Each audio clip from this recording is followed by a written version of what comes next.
पाकिस्तानी आतंकियों के खिलाफ चलाए गए भारत के ऑपरेशन सिंदूर के बाद सोमवार 12 मई को प्रधानमंत्री नरेंद्र मोदी ने देश को संबोधित किया। पीएम मोदी ने कहा कि बीते दिनों में हमने देश का सामर्थ्य और उसका संयम दोनों देखा है।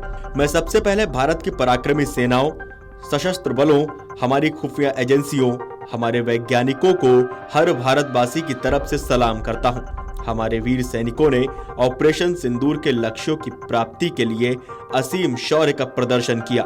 मैं हमारे देश की हर माता को, देश की हर बहन को और देश की हर बेटी को ये वीरता, साहस, पराक्रम को आज समर्पित करता हूं। पीएम मोदी बोले, 22 अप्रैल को पहलगाम में आतंकियों ने जो बर्बरता दिखाई थी, उसने देश और दुनिया को झकझोर दिया था।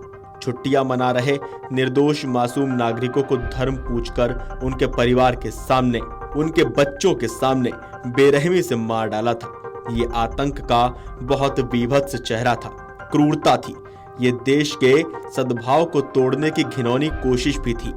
मेरे लिए व्यक्तिगत रूप से ये पीड़ा बहुत बड़ी थी। पीएम मोदी ने कहा कि ऑपरेशन सिंदूर सिर्फ नाम नहीं है, ये देश के कोटि कोटि लोगों की भावनाओं का प्रतिबिंब है। ऑपरेशन सिंदूर न्याय की अखंड प्रतिज्ञा है। 6 मई की देर रात, 7 मई की सुबह पूरी दुनिया ने इस प्रतिज्ञा को परिणाम में बदलते हुए देखा है। पीएम मोदी ने आगे कहा, हमने आतंकवादियों को मिट्टी में मिलाने के लिए भारत की सेनाओं को पूरी छूट दे दी। आज हर आतंकी और आतंक का हर संगठन जान चुका है कि हमारे देश की बहन बेटियों के माथे से सिंदूर हटाने का अंजाम क्या होता है। दुनिया ने देखा कि कैसे पाकिस्तान के ड्रोन्स, पाकिस्तान की मिसाइलें भारत के सामने तिनके की तरह बिखर गईं। भारत के सशक्त एयर डिफेंस सिस्टम ने उन्हें आसमान में ही नष्ट कर दिया। पाकिस्तान की तैयारी सीमा पर वार की थी, लेकिन भारत ने पाकिस्तान के सीने पर वार कर दिया। आतंकियों ने हमारी बहनों का सिंदूर उजाड़ा है, इसलिए भारत ने आतंक के ये मुख्यालय उजाड़ दिए हैं। भारत के इन हमलों ने 100 से ज्यादा खूंखार आतंकियों को मौत के घाट उतारा है। भारत पर आतंकी हमला हुआ तो मुंहतोड़ जवाब दिया जाएगा।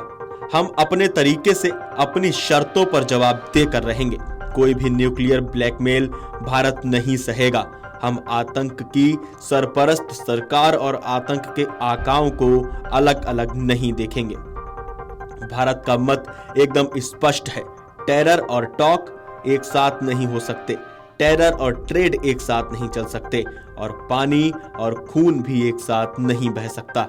मैं आज विश्व समुदाय को भी कहूंगा कि हमारी घोषित नीति रही है कि अगर पाकिस्तान से बात होगी तो आतंकवाद पर ही होगी। अगर पाकिस्तान से बात होगी तो पाकिस्तान के कब्जे वाले कश्मीर पीओके पर ही होगी। पीएम मोदी ने आगे कहा कि पाकिस्तान दुनिया भर में तनाव कम करने के लिए गुहार लगा रहा था, और बुरी तरह पिटने के बाद इसी मजबूरी में 10 मई की दोपहर को पाकिस्तानी सेना ने हमारे डीजीएमओ से संपर्क किया। तब तक हम आतंकवाद के इंफ्रास्ट्रक्चर को बड़े पैमाने पर तबाह कर चुके थे। आतंकियों को मौत के घाट उतार दिया गया था। ऑपरेशन सिंदूर के दौरान दुनिया ने पाकिस्तान का घिनौना सच देखा है। जब मारे गए आतंकियों को विदाई देने पाकिस्तानी सेना के बड़े बड़े अफसर उमड़ पड़े। स्टेट स्पॉन्सर्ड टेररिज्म का ये बहुत बड़ा सबूत है। हम भारत और अपने नागरिकों को किसी भी खतरे से बचाने के लिए लगातार निर्णायक कदम उठाते रहेंगे। अगर आप ये वीडियो YouTube पर देख रहे हैं तो हमारे चैनल को सब्सक्राइब कर बेल आइकन दबाएं, और Facebook पर देख रहे हैं तो हमारे पेज को लाइक करें।